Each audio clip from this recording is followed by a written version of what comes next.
Hello, what is up guys? It's Unchained123 here, coming at you with a bit of an SCP reading. I know it's not the usual type of content you expect in this channel, but I did just get a new microphone, and I thought this might be a fun thing to do, so I hope you guys do enjoy that. I do have more Minecraft videos coming in the future, including a multiplayer RLcraft video I hope you guys enjoy, so be sure to stay tuned for that. Anyways, sit back, and please enjoy. Hello, this is Researcher Assange, and today we're going to be looking at SCP-3903. Object Class, Euclid. Special Containment Procedures. Online communities for individuals identifying as Otherkin, and Elvenkin in particular, are to be monitored for discussion of SCP-3903. Any individuals claiming to have experienced or witnessed occurrences of SCP-3903 or SCP-3903-B are to be investigated by Mobile Task Force Psi-22. A Midsummer Night's Dream, and if their claims are verified, are either to be recruited for testing of SCP-3903 or administered Class G amnestics and discredited. A disinformation campaign is to promote the belief that instances of SCP-3903-A suffer from a rare but benign neurological defect that causes them to hallucinate SCP-3903 under the correct optical conditions. Any videos showing instances of SCP-3903-A created or walking upon SCP-3903-B are to be dismissed as crude hoaxes, created using commercial video editing software and props. Description: SCP-3903 is a phenomenon capable of affecting an estimated 1 out of every redacted individuals who are designated SCP-3903-A. SCP-3903 appears to instances of SCP-3903-A when looking out over an expanse of open ocean during nighttime hours when the moon is visible in the sky. Instances of SCP-3903-A will report seeing glimmering silver spires on the horizon directly ahead of them. Currently, all descriptions of SCP-3903 are from instances of SCP-3903-A, as the Foundation has not yet developed a method of perceiving it directly. To date, no Foundation personnel have been identified as instances of SCP-3903-A.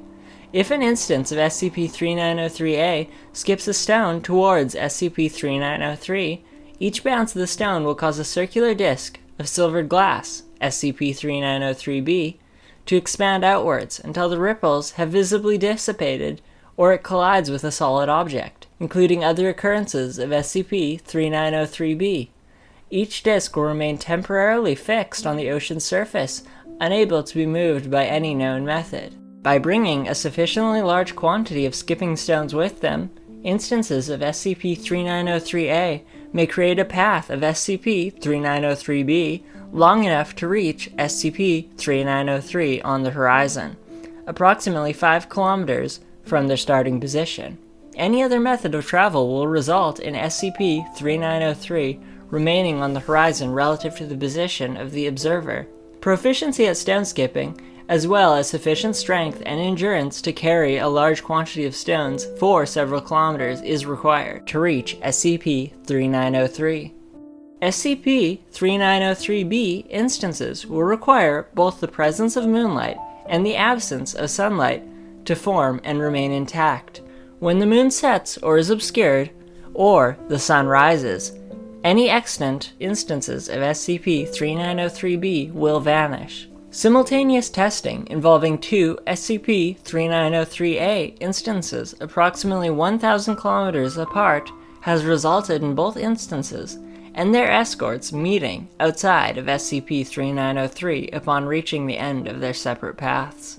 The Foundation has thus drawn the conclusion that SCP-3903 is a singular, actual object capable of occupying multiple points in the space-time continuum. The current hypothesis is that SCP-3903 represents an extra-dimensional location which partially manifests in our reality under specific conditions. Why only a very small percentage of the population is capable of perceiving SCP-3903 is uncertain, but analysis of the SCP-3903-A population has shown that they disproportionately identify as Otherkin, a subculture who believe themselves to have been non-human beings in previous lives. Instances of SCP-3903-A most commonly claim to have been some type of fairy or fey creature in their past lives. Now we are going to look at Exploration Log 1.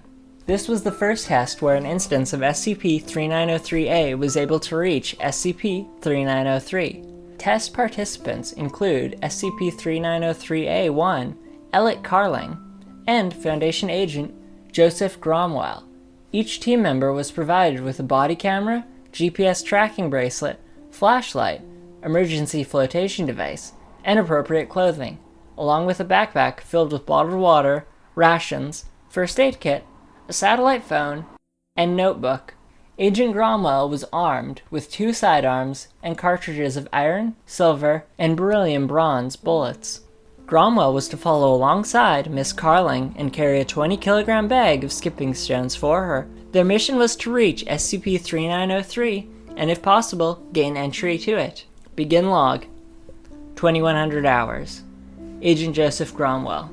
Command's just confirmed that our comms and GPS signals are coming through loud and clear, so we're good to go. Can you see the city yet? Elliot Carling. As clear as ever. I'm super stoked about this, by the way. I've always been too scrawny to bring enough rocks with me, but this could actually work. Gromwell. So on your previous attempts, the cities always appeared to get closer as you moved along your path? Carling. Oh yeah, I would guess I've maybe got a little under a third of the way there, so I'm going to say the city's about 3 miles out. It's a good number for a fairy city. Gromwell. If you don't mind my asking, what makes you so sure it's a fairy city? You've never been there. Carling. I guess I know it's a fae city, for the same reason I know I have a fae soul. I don't think I feel like other people do, and the world I was born to seems foreign to me. Even my own family feel like strangers. When I look at that city, it looks familiar. It looks like home. More like home than any place in the world. When I saw Otherkin talking about it on Reddit, and that you could make a path there by skipping stones, I tried it the first chance I got. I couldn't believe it. I got about half a mile out before the moon decided to hide behind some clouds and leave me to swim back to shore. I nearly got hypothermia. Gromwell. Well, the forecast is for clear skies tonight, so we should be alright. I've been on a lot worse assignments than a moonlit stroll. Start whenever you're ready. Carling complies and skips her first stone. 13 instances of SCP-3903-B are created. Gromwell. That's interesting. The cant counter just went down a tick. No aspect radiation though. I think that means these disks are part of another reality sticking into ours, and not manipulations of our own reality. Carling. Dude, this is fairy magic. You can't quantify it with little gizmos or explain it with theories. Gromwell. Chuckles. You must be new here. Lead the way, and let me know if you see anything unusual.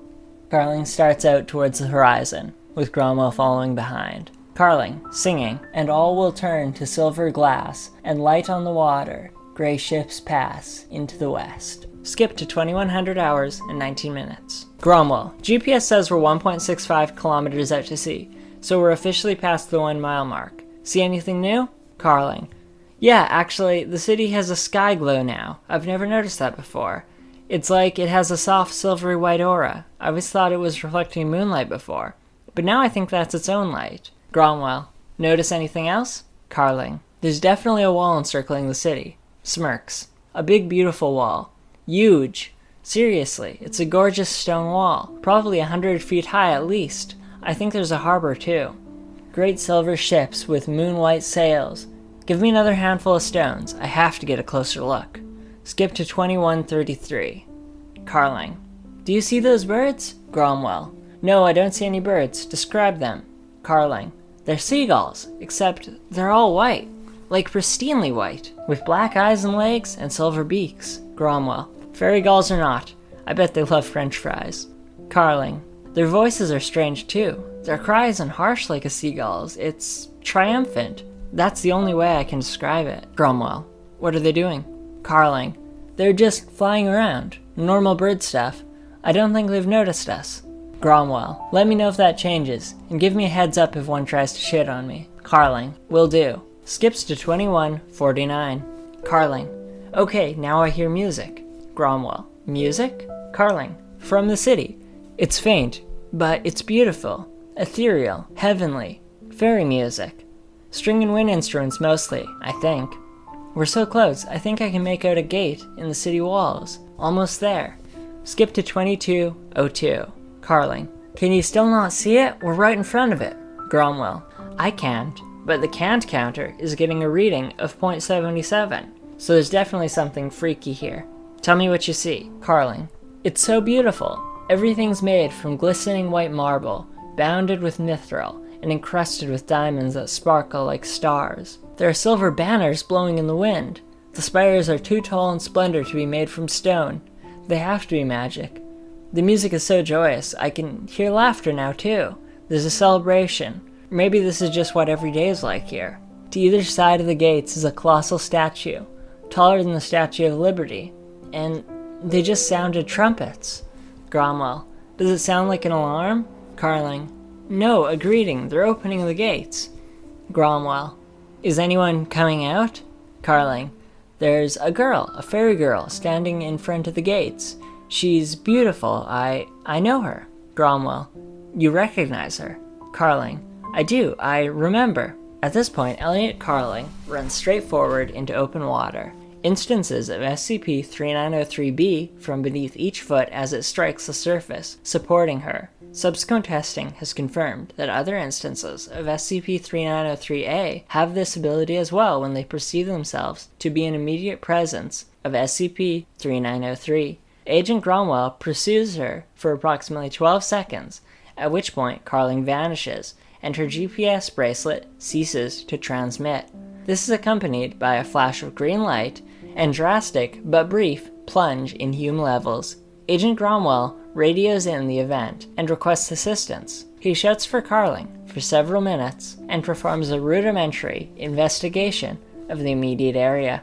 All background readings have returned to normal. However, a silver coin is located upon the last instance of SCP-3903-B. End of log. To date, all tests involving instances of SCP-3903-A traveling the full length of the path to SCP-3903 has resulted in their loss. No instances have ever returned, and all attempts to prevent them from fleeing to the city inevitably fail. Addendum. The coin Agent Cromwell recovered was discovered to be composed of yttrium, silver, and was thumically conductive. The obverse bore the image of a fairy queen, whereas the reverse bore a 7-pointed star encircled by the following Anglo-Saxon runes. Find example of runes included. This is believed to be a Gaelic sentence, which translated as, "Thank you for bringing her home." Agent Cromwell has received similar coins for each instance of SCP-3903-A he is escorted to SCP-3903. They are currently kept in a low-security safety locker at site. Well, I hope you guys enjoyed that video. If you did, be sure to like and comment. And if you're not subscribed and you're looking forward to future SCP readings or Minecraft videos, including that RLCraft video, be sure to subscribe so you're notified. And thank you very much, and I hope you're having a great day. Goodbye.